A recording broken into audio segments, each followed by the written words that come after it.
Aloha all. Podcast number 49. I'm doing this on anxiety. Okay. What a planet we have right now. The definition of anxiety, a feeling of worry, nervousness, or unease, typically about an imminent event or something with an uncertain outcome. Does that hit home for anyone? What are the factors that affect anxiety? We all have it to some degrees. Some it becomes devastating and we can't function, and others we're just aware of living it. It's that hidden layer that's constantly there, and it different factors increase it. First off, the quality of our relationships affect our anxiety. Our health, affects our anxiety. I've worked with many clients through the years that have come to me with anxiety attacks, and my first question to them is, what is their diet like and how much sugar do they eat? And if for some reason they say they don't eat a lot of sugar, then I ask how much protein they eat, because if you're only eating carbs and you have no healthy fats or proteins to slow down the blood sugar and stabilize it, you will have symptoms of anxiety attacks. So that's the first thing that I would deal with. Now, these other factors, which are real: finances, the economy, this political environment, all of these factors. Anxiety is a familiar friend for most of us these days. So we need to factor in a balance. The more stress one is exposed to, the more self-care tools you need to introduce and adhere to, commit to. How many of you out there listening feel stress-free? Maybe life is great and you have no anxiety or stress. How many are blessed with financial independence? You're trust funders. You have all kinds of money in the bank and security and homes, and no matter what happens with our economy, if we're hitting a recession, if COVID lasts for the next 3 years, no matter what, you are doing fine. Hopefully that's happening to you. Blessings to you. How many have their home life totally solid, meaning no chance of it changing or being taken away? You always have your rent or mortgage paid. Nothing's going to change with your housemates, with your family, with your partners. Everything's good. What about your personal relationships? How intimate are they? What's the quality time going on with your significant other? Are you communicating? Are you there supporting each other? How about your conversations with your close friends and your family? Is everyone on the same page in these atmospheres of so many definite opinions and sides clearly being drawn? Do you have the support you need and deserve to maintain the life you have now? So that's the first question. Do you have the support and the tools you need to maintain the life you have now, to not have any stress? So if you're listening and you have no anxiety, then forward this to someone who does. But now let's say you're contemplating a big change in your life, or you have the fear of an imminent event about to happen. It's going to happen. It's happening in the United States. We're getting closer to the November election. That's going to affect all of us. With this COVID, we have no idea what's happening with things. But let's say that you want to make a change in your home, in your relationship, in your job, in something. At that point, you will need to utilize even more daily, consistent tools that you must commit to, and have more of a support system, or a stronger support system, that can help you through this. I've been working with clients over the last couple weeks, and it's interesting because they're all very intelligent, brilliant people. I respect them highly, yet they have real issues, real challenges coming up in their daily life. And the one commented and said, I'm so logical and kind of science-based, and I know all these things, and, I kind of feel like, why do I need counseling? But yet I can't move forward. And I said, because all humans may have knowledge and wisdom, but we need support to move forward, to make the changes we need to in our lives. So that's what I do for a living. I do counseling. Anyone who wants to contact me, I'm doing FaceTime, Zoom calls, everything online. And yes, just remember I'm Central Standard Time. And you could contact me through my email, samana@spaluna.com, or through my phone number, 808-283-7587. I always have my phone on silence, so whatever your time zone is, text me and I will get back to you. And we'll schedule an appointment. Okay, let's get back to this anxiety and finding some answers how we can do this. So we all need consistent support moving forward. It says anxiety is said to be leaning too much into the future. So when we have anxiety, we need to check in energetically and see, are we wishing for this COVID to be over? Are we wishing for our relationship to be in a different place?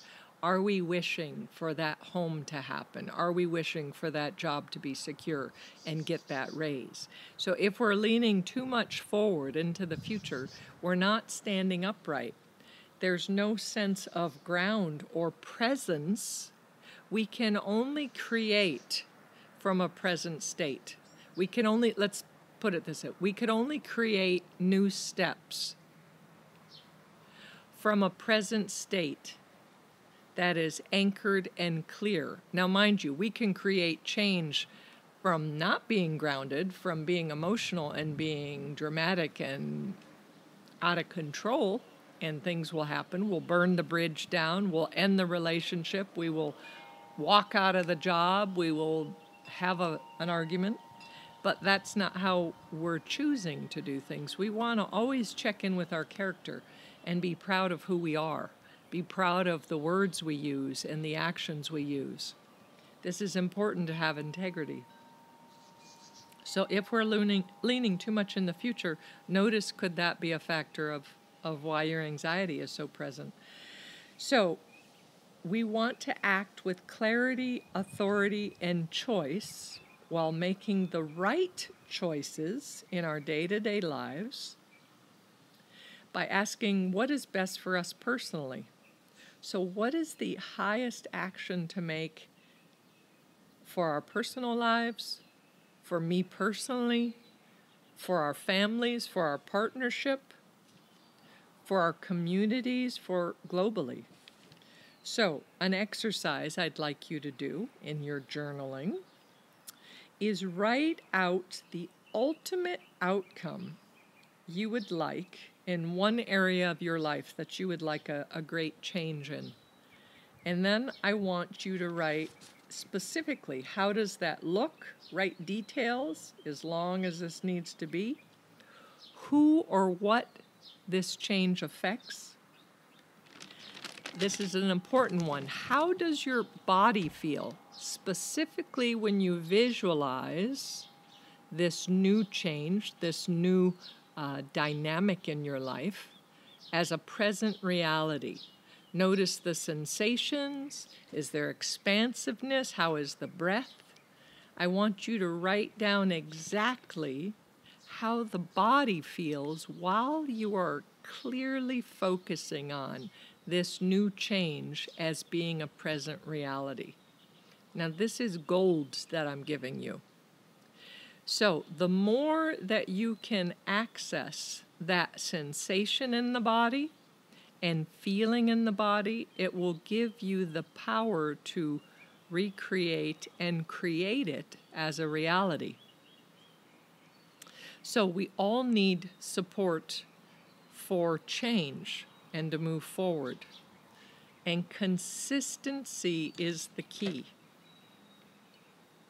So I want to give this example. I don't know if I shared this in another podcast, but growing up, my stepmother was a main factor in my life. And when I was 16, I moved to California. I was living with my father and my stepmother, and I was kind of a wild child at that point. I didn't have a lot of rules or kind of consistent anything, really. It was just, anyways. So what I found, and in my opinion, my stepmother was the enemy. So here it was that I wanted my father's attention, and she was the apple of his eye. So she was the enemy in my eye. This was someone taking the love that I felt I deserved and didn't have enough of, and the attention, and she was getting it.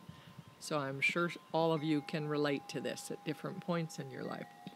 But what was interesting is she would come in my room every evening before I went to bed, and she'd sit on the edge of my bed. And she didn't say anything.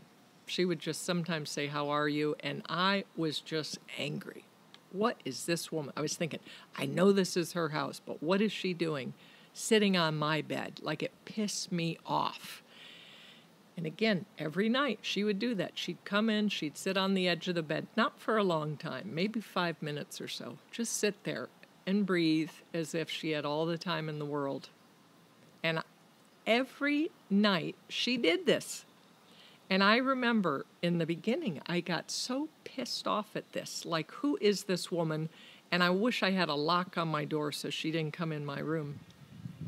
And then I realized, after a time, maybe it was 7 or 8 days in or so, of every night, no matter what, she'd come in before I went to bed and sat on my bed, that I noticed I started to enjoy it a little bit. And maybe even want it and depend on it. And what I saw, which I couldn't quite see at that time, being 16, almost 17, but I saw years later in my 20s, that what she was showing me was consistency. It wasn't what she said or what she did. She just consistently showed up. And that began the foundation to who I am as a counselor, as a friend, as a partner, as a mother, as a daughter, as a sister, to everyone I know, is to consistently show up. And again, we don't have to have the answers, and we don't have to be superhuman or be clear all the time. But the consistency of showing up and bringing that to ourselves, that consistency, where it's not a matter. I was listening to Tony Robbins. I did that free Facebook thing and really enjoyed it and appreciate who he is as an individual. I have different views of his, but I've learned to not shut any opportunity out or anyone's knowledge, because you could actually learn something valuable from every human being on the planet if you allow yourself, and I want to learn a lot. And the one thing with Tony Robbins is he made the comment about how every day he exercises. And he says, and he exercises every day without asking his body or tuning in, wait, do I want to exercise today? Am I tired? Am I sore? Am I, or listening to his mind. He said he actually learned to train his mind that under all circumstances, no matter what comes up, he was going to do something, if it was 5 minutes or if it was an hour and a half. But every single day he does some type of movement. And I actually do that. There are days that I'm so sore and so tired, but I'll actually do jump squats. Maybe I'll just do 15 jump squats, and then I'll do some mountain climbers or something where I'm moving my heart and keeping things circulated, even when I'm sore. Like, I've been doing all these new resistant bands and have found that they actually work. I'm very happy about that. But I'm finding the consistency and that little gem of wisdom that he reminded me. It's like, don't let the mind tell you, oh, no, I'm not going to do this today. I'm not going to call my father, even though we talk every Friday, because I just don't have anything of value to say. Don't allow the mind in there. Do your patterns, do your consistency, show up for the people that matter to you and yourself in your life. Okay, so back to this exercise. I know I kind of digress, but it all is the same thing. So next I want you to write down. So here we've been writing down how the sensations feel in the body when we're thinking about this specific reality. This one, only do this with one exercise. And you could do this again, but keep it to one area. Next, write, what are your primary motivations for this new way of living, of being, of experiencing? So write down your primary motivations. So sometimes it's our health. Physically, we want peace of mind, we want less stress, we want our body to be a specific look and health and tone and weight. Sometimes our partners or our children or our parents or our family members are highly affected. They're affected by who we are. They're influenced by our choices and our state of being. So this is important to know, what are our motivations for this new way of being. And then I want you to write your motivations for this new change and read it regularly to yourself. So you can use a Post-it and put it on the mirror and maybe distill it. Find 1 or 2 sentences that is a positive affirmation or a mantra you can use, and say this to yourself or out loud if you can, because the more senses we use, instead of just thinking it, we're actually taking it out and manifesting it and proclaiming it. So by saying it, by reading it, by hearing it, throughout the day, this helps to build your momentum and your courage to make these changes happen. So I'll give you a couple examples, because some people, it takes a little bit for them to figure out what their mantras are or what their positive affirmations. So these are some that I have found to be useful. So, I only allow safety, health, and support in my personal space and my home. So if that is your motivation for change, for eliminating unhealthy persons or circumstances from your life, then let that be your mantra. Here's another one. I have all the support, love, and personal resources I need to accomplish anything I choose. How about that for a powerful statement? And just keep saying that to yourself throughout the day. Here's another one.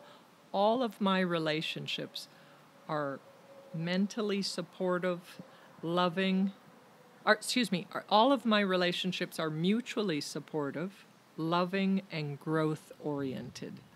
All of my relationships are mutually supportive, loving, and growth-oriented. Nothing stagnant or dead there. How about that? It goes both ways. No one's burdened.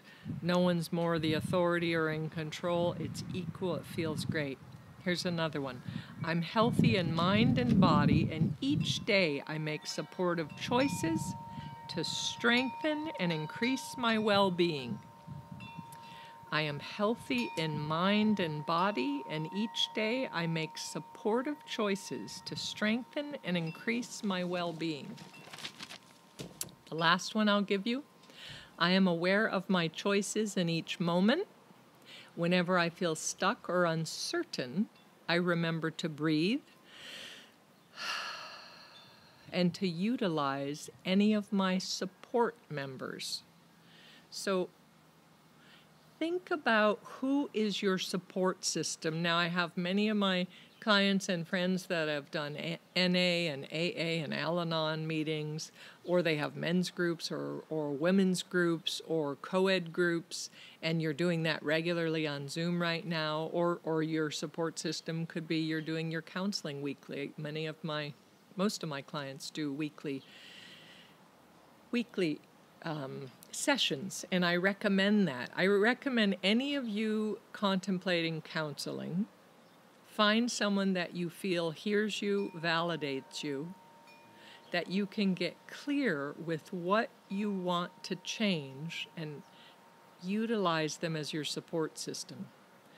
and do your sessions at least once a week. And I tell everyone, you need at least 4 weeks, if not 6 weeks, of the same one particular issue to make a significant change. We're doing that on a cellular level. We're doing that on every level possible to give you the courage and the support you need. So figure out who is your support system. Like, who are people in your life, friends and all that, no matter what, they're there for you. And they don't tell you what to do, they don't put you down, they don't stop you when you're trying to communicate. They just really hear you and see you in your highest ability. So let's talk about social anxiety. With COVID and politics coming closer, so these are coming closer to home. And what I mean by that it's no longer, talking about COVID, a friend of a friend on Facebook that got COVID and is really sick in intensive care. It's people in our inner circle. I suspect those out there that are rebelling against wearing masks and distancing and ignoring science and history will feel differently as soon as it hits close enough home to them that they will stop and think. I tell you what, that Scorpio essence in me has always seen death as the great clarifier and prioritizer. It takes the filter off of any fake news bullshit right away, and it's quite sobering when death affects us. We have no more tolerance for superficial things unless it hits our heart, our bones, our soul. It doesn't affect us. So I'm surprised with how many people are not taking this election and what is happening serious, either by they're not voting, they don't care, they're not researching enough, or they're not getting exposure enough to a varied supply of news sources. So I'm giving you a tool here. So if this is period, I've used this in counseling forever. If we only get information or reflection from one source, so now I'm talking about news, but I'm going to bring it home. This is equivalent to having an abusive partner or parent or someone in your life that isolates you, and you only have them. They're your only exclusive authority. They're your only reflection. You have no other resources. You have no other friends. You have no one to question you or challenge you or to say, is that really how you feel? And you become myopic and narrow-viewed. I am clearly a Democrat. I used to be a Republican. I am not here to convince any of you anymore. I am only offering in this avenue under the podcast entitled Anxiety, and I'm speaking from my own sense of trying to find this balance, to offer healthy tools to give you the support you need. So, the fact is fake news is coming from both parties. So a variety of sources, including a few being international. Listen to me. I've had long, wonderful conversations with very highly respected people. If we have international resources, not the filter of America, because believe it or not, we are being manipulated. We are being excluded from information that is paramount. So international, anytime I've traveled, it was the only time in my life that I loved watching CNN when I was in another country, because then you hear not America from its egocentric, it's all about them source. You hear it as America is a speck, and we hear the whole world. And when we get perspective of the whole world, we have more truth to it. So if you have enough frames of information, they'll tell the same story from their perspective, but you're going to hear filters from each of them. And if we read the same story from Fox News, from the New York Times, from the Israeli International, from the UK forums, from all of that, the same news, you will begin to see, hopefully, you can decide what feels most truthful, what you can discern to be the truth of all of those perspectives, and come from your own knowingness.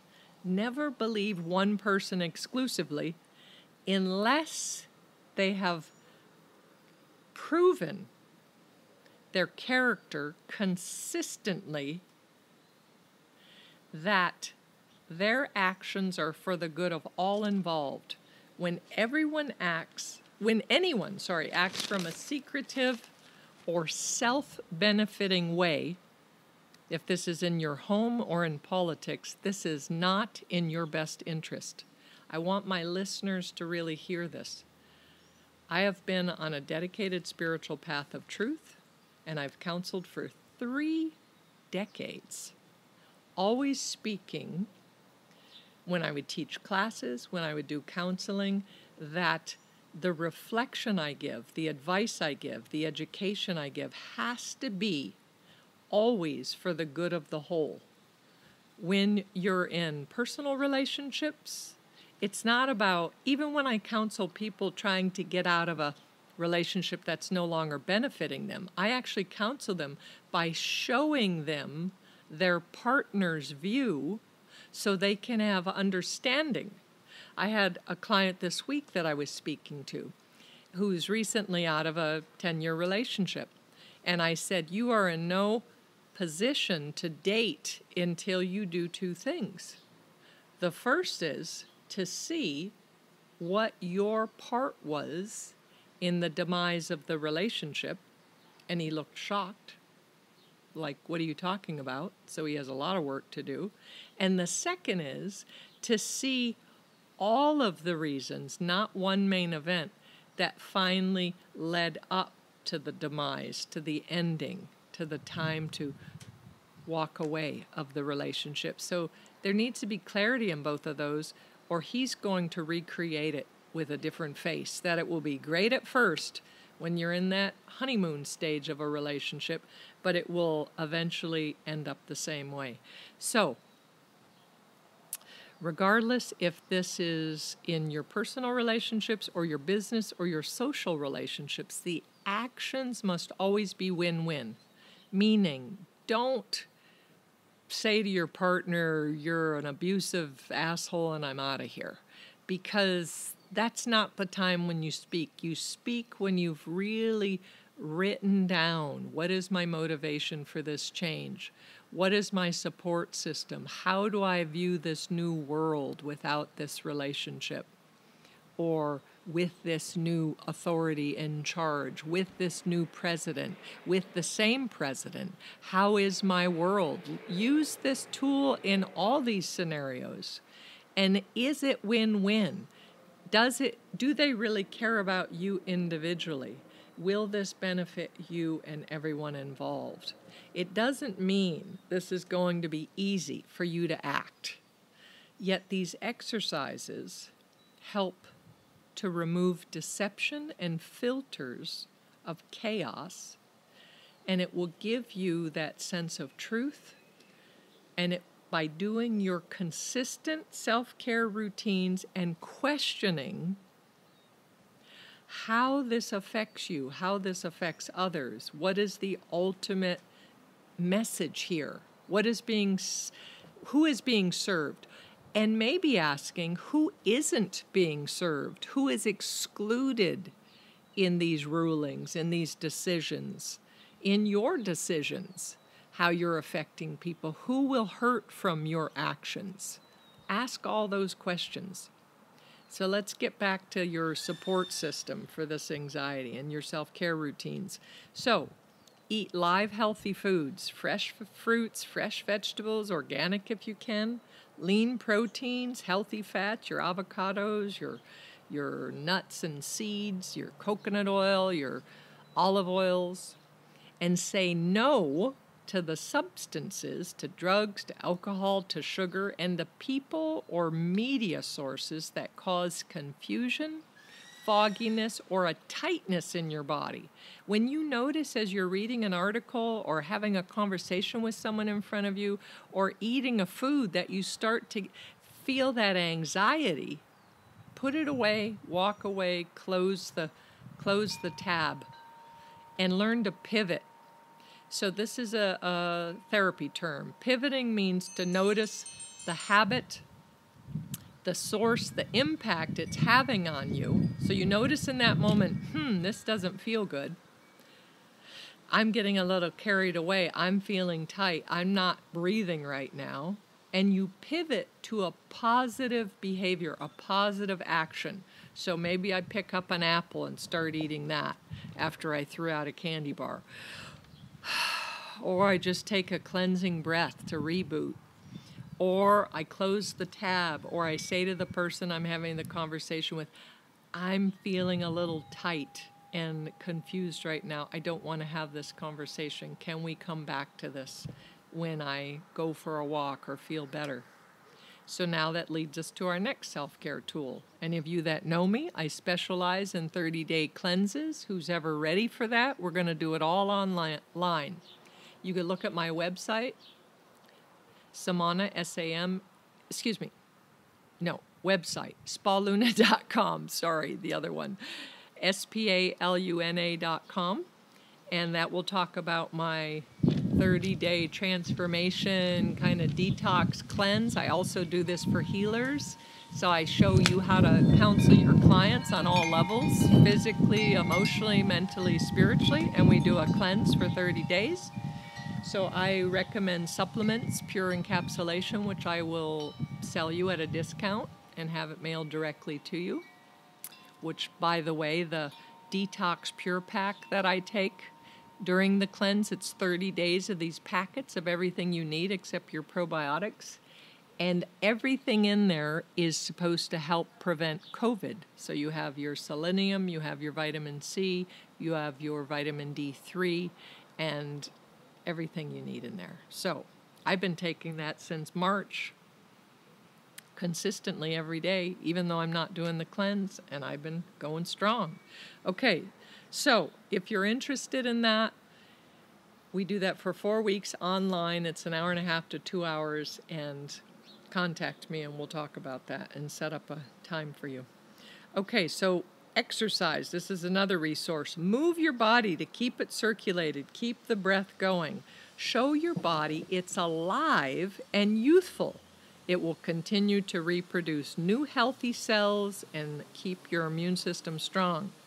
Do you know this is a fact? When you sit stationary for too long, consistently, your body begins to decompose.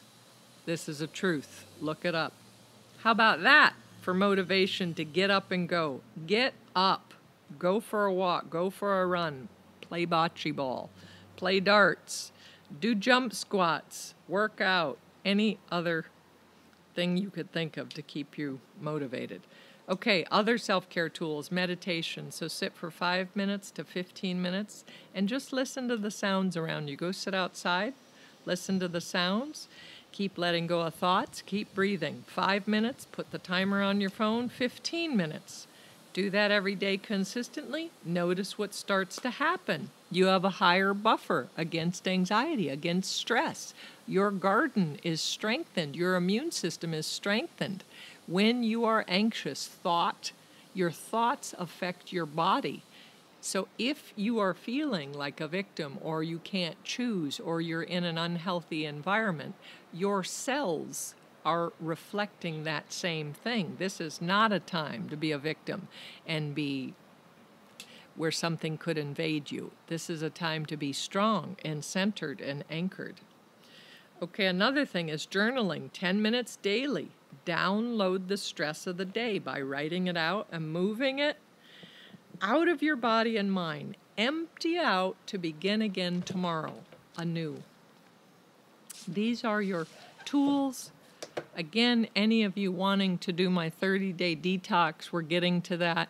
Usually September, the fall, so somewhere around the end of August is a perfect time to start because in Chinese medicine, as I've said, the fall and the spring are the best times to cleanse, but with all this COVID everywhere, I'd say now is a good time to cleanse. Get all that garbage out of your body. You will eat throughout the day, but it's going to be healthy things, all beta-carotene, all antioxidants, and you're going to feel stronger than ever. If you need the motivation to move forward, let me be your support system for 4 weeks. Come and do my detox program. Look it up, contact me, and let me know what I can do. In the meantime, do your cleansing breath. Be whole, be healthy, be wise, be considerate. Blessings all. Aloha.